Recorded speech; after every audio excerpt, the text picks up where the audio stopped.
Hello, hello, hello. Praise the Lord. Praise the Lord. Oh my goodness, what a wonderful day. What a wonderful life. We have so much to be grateful for. I just, we can't count the blessings. And I met a young man, not personally, but on the YouTube. And he just caught my heart. He has such a sweet spirit. And he lives in multiple vehicles. He buys a vehicle and he fixes them up, gets them good enough for the living. With his girlfriend lives in there with him. And he met her, I believe, this year at a RV event. And she's a very sweet young lady. The only problem that I see there is the guy's got diabetes, and she likes to eat donuts. So, she's immature. She's young. She doesn't understand anything about the medical field. And I'm a little worried because the young man has been online not very long, and he's been talking about his life. And one of the things he talked about was working on a car and on a truck and catching on fire. And in the midst of his burning, being a torch, a voice came to him and told him to stand up as he was laid on the ground burning. And he stood up and was able to get to a point where somebody could help put the fire out. But it wasn't the person there. There was no one there that said stand up.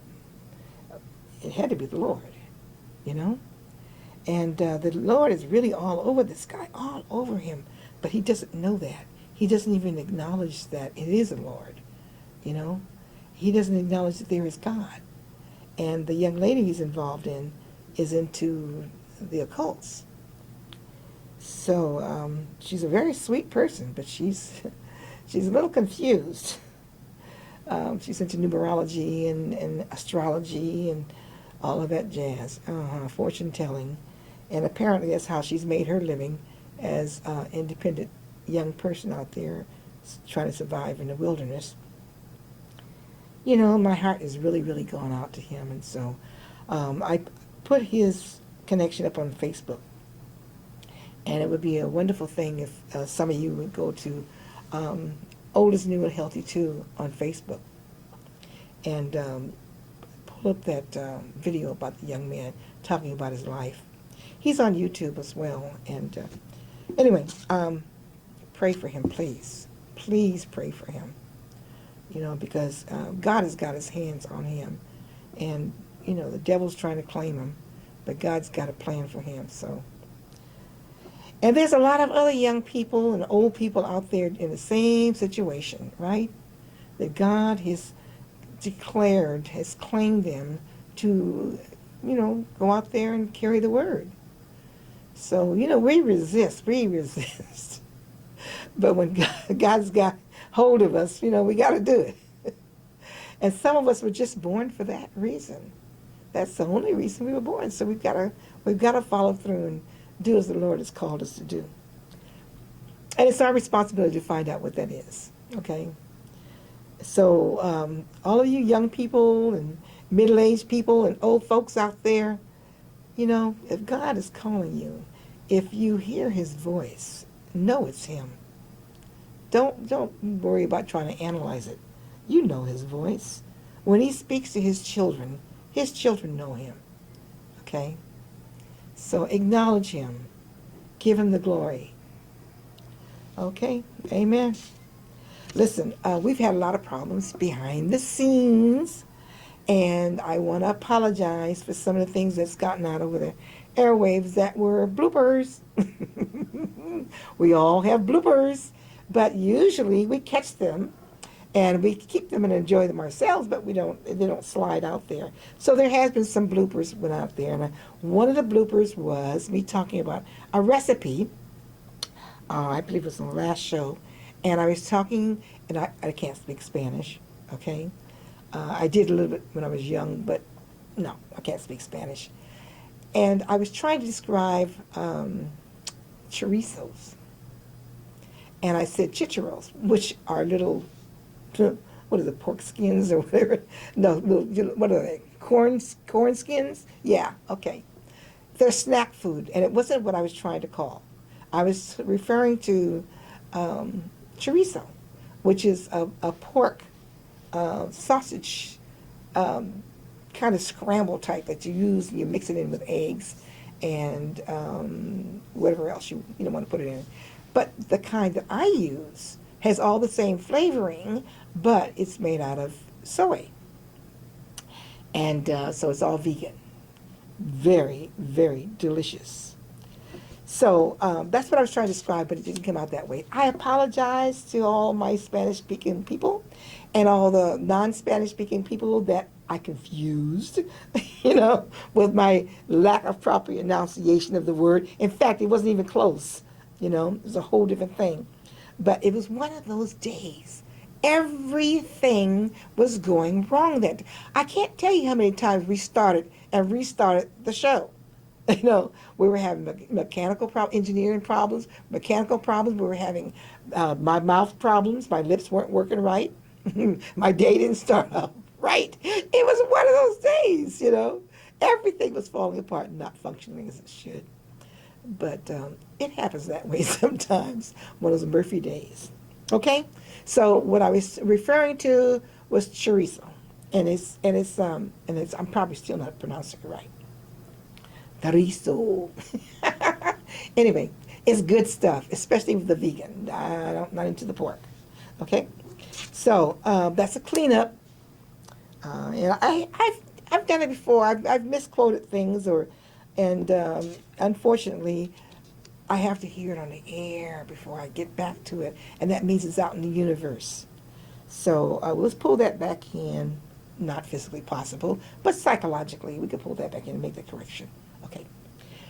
No, I'm not perfect, and I never fail to inform those who care about me. I'm not perfect. God's not finished with me yet, and I've got a lot of flaws.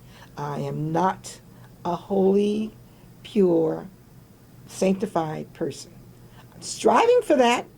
I would love to have it, but I'm not there yet.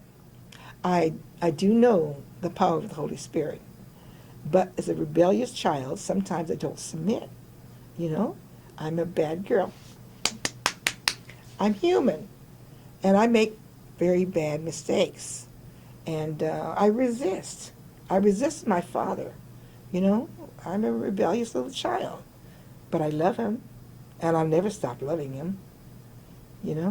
So I know some of you out there understand where I'm coming from, and some of you pure people who are sanctified and holy and are not perfect, you won't understand. And I apologize to you for not being perfect. Okay. But that's the way it is. All right, let's talk about some recipes, okay? Let's talk about some good eating. One young lady told me that she could not deal with the okra on the show I did with okra. Well, because she said she'll deal with some of the healing process. It won't be with okra. And I can dig it because I know a lot of people that cannot deal with anything that looks like it might be a little slimy. Okay. And it's not really slimy, but it does have some mucus type stuff in it when you cut it open around the seeds. But when you cook it, it's not there anymore. Just like cooking with beer and any other alcohol, when you cook with it, the alcohol dissipates. And what you have is all the other good stuff, the food part of it, And you can make a lot of good recipes with that. Now, someone asked me about this bean water that I was talking about. I believe it was the last recipe. And the bean water, I believe it's called aquafaba, which means bean water, right? But that's how you'll find it, probably on the internet. And yes, it is. I went back and checked, and it's mostly used with the chickpea water. And but you can use it with any bean water because of the thickness and the protein and all that jazz. But the chickpea is clear, so it'll have the appearance of the whipped egg whites. Now I said whipped eggs when I was talking about the recipe, but It looks like whipped egg whites, and you can fold it in to whatever recipe calls for egg whites, whipped egg whites. And it works. It works great. It's a protein just like the egg whites are, but it doesn't come from an animal. And there's your advantages. A lot of advantages of being vegan nowadays. But let's be careful not to start to get into too much refined and processed foods. It's easy to slide into that when you're trying to avoid animal products, especially now, since so many people are producing things that they want to eat and can't find it in the marketplace. So they produce it, and they make it available for you and I to purchase it. And that could be a very good thing, depending on what it is and how they put it together, what the ingredients are.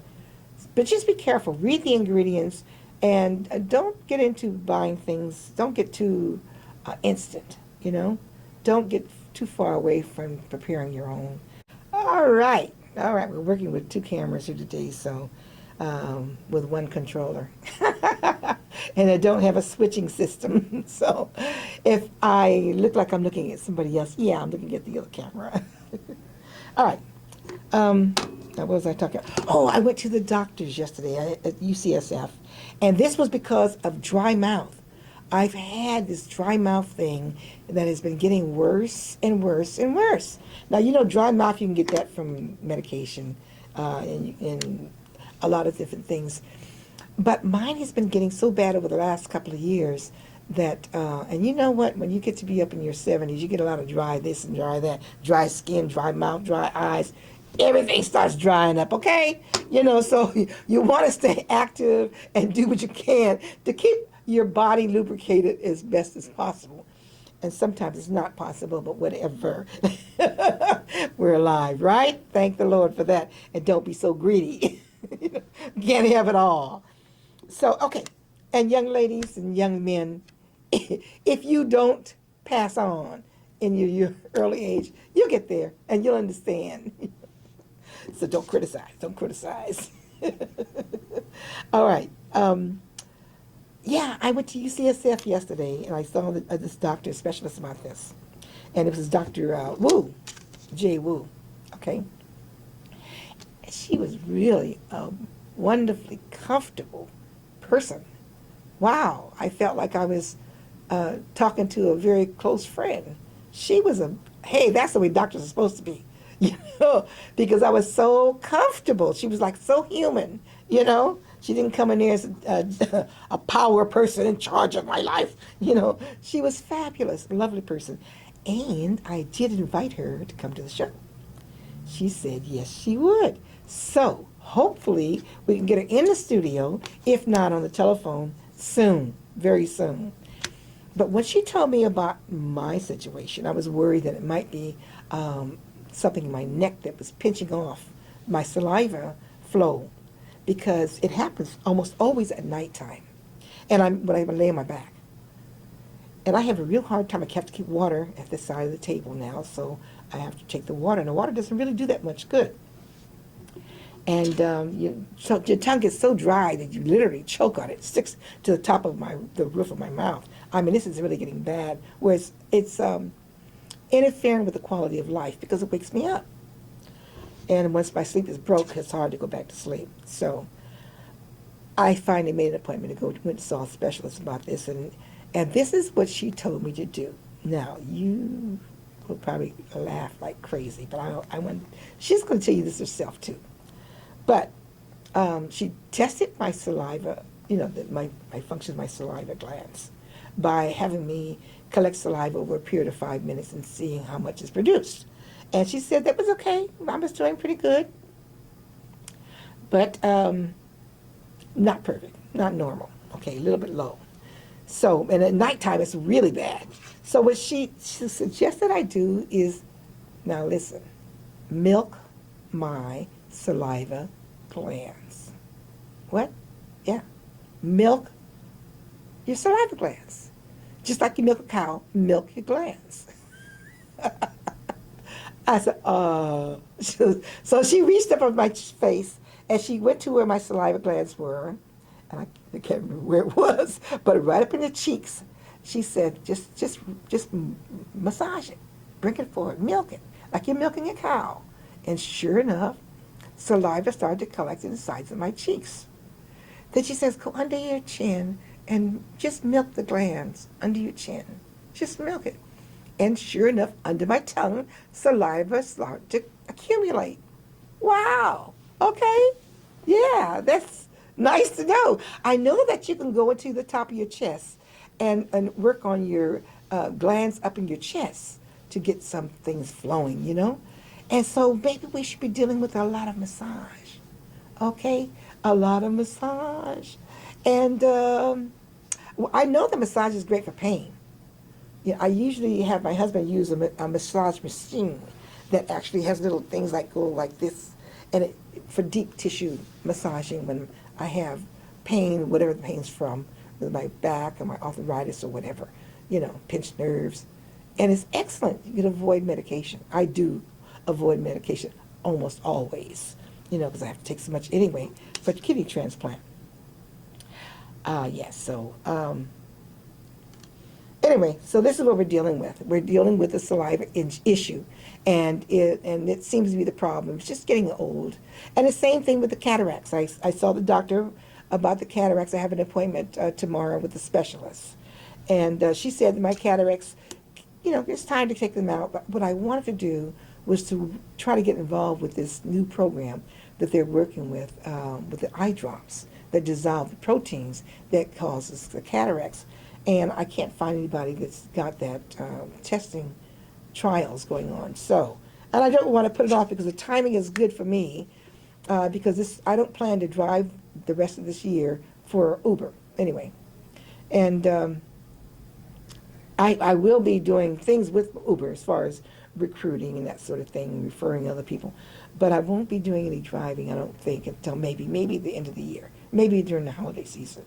But over the next couple of months, no, I'll be busy with the trying to put stuff together for YouTube. And yeah, working on that, getting it going. A little confused about the software, and getting some a data package. So I'm going to have to talk to Verizon and find out what they have and for a data package that's just for that particular laptop. And oh yeah, I love it. I love the laptop. It's really great. You know, you guys, yeah, I'll do a show on that, you know, and let you know about this. I'll do that online. You know, it'll be on YouTube, and talk about how happy I am with that laptop that I got. Okay, so let's talk about food. I want to talk about food. You want to talk about food? Okay, I made some soups, some Thai soup. And usually when I make it, of course, my Thai restaurant, I can't match them, you know, or their fabulous service over there in Castro Valley. But I bought some noodles, some rice noodles that were wet. They were wet my rice noodles in the package. And on the back of the package, they had the recipe for making the sauce, the spice sauce. I can't think of what you call it right this minute. But I usually buy it in the store. And it's pretty expensive, you know. But what I did was I went ahead and I used this recipe, and it was almost identical in flavor with what I was using. And I'm going to just go ahead and share that. I've got a clown waving at me. Hey! That's Margot. Yeah. Margot Wiggins, what a dynamic lady. Okay. She's messing with me through the window. So anyway, so I'm talking, okay. What I did was the recipe called for you to use a little, the hot sauce, you know. And then you put, what is it? I completely thought she made my brain go out the door. You don't mess with old folks and their brains. Okay, so what I did was I used some onions and some onion powder, and some I didn't put cumin. I'm going to say cumin, but it's not what it was. Anyway, I made this sauce. I'm going to have to give you the recipe again another time because I just completely forgot it. And it turned out to make the soup, and the soup was just like that. I put little pieces of browned tofu. I like to kind of brown my tofu a little bit. I don't soft tofu's okay. Firm tofu's okay. But when I'm making soup, I like my tofu to be a little bit cooked around the edges. And that's what I did. I put that in there with the noodles. And I made the sauce from scratch. And, oh my goodness, I'm going to have to come up with a recipe for you later on the ingredients. But it was so good with the coconut milk. And I put a little lime and juice in it. And oh my goodness, it was fabulous. Try that. It was a very easy, economical soup. And it was so satisfying. But I tell you what I did. I didn't just use the can of coconut cream. I also used some cream, just coconut cream, period. And I found some little boxes of coconut cream in the store, and it was fabulous, thick, nothing but cream. And I used that and put that in there. Boy, was it fabulous. So try it, just try it at home. I know I didn't give you the ingredients. I'm a bad girl. But, just think about it, play around with it. You can get the stuff in the store that's already made up. But look at the ingredients on the bottle. That's how I learned to make a lot of my things. I buy the ingredients once. I look at the ingredients in the bottle that they use to make up whatever it is. And then I just go ahead and play around with the balance of the ingredients myself. And if you want to make something like a miso soup, one of the things, or teriyaki sauce. One of the things a lot of people don't know, that little kick that's in there, that's actually sake. They put sake in there, and it puts a flavor in there that if you don't have it, you don't know it's missing, but you know something's missing. So I learned that from my pop, and reconfirmed, if you forget about that, look at the ingredients of something that's already prepared, and then duplicate it, okay? You can copy. In fact, I was telling my grandson the other day when he was making some cooking, and I said, listen, this is if you just duplicate what you've had in a restaurant. Listen, pay attention to what the flavors are. Listen to your mouth. And you can duplicate anything that you've had, Pay attention to your mouth, what it's saying that these ingredients are. Smell it. And then you can prepare it at home. And that's how I learned to cook. I learned a lot from my mother, but I learned mostly on my own by eating in restaurants and looking at ingredients in boxes. Okay. So, my engineer is starting to give me a countdown. It's time for us to get out of here pretty quick.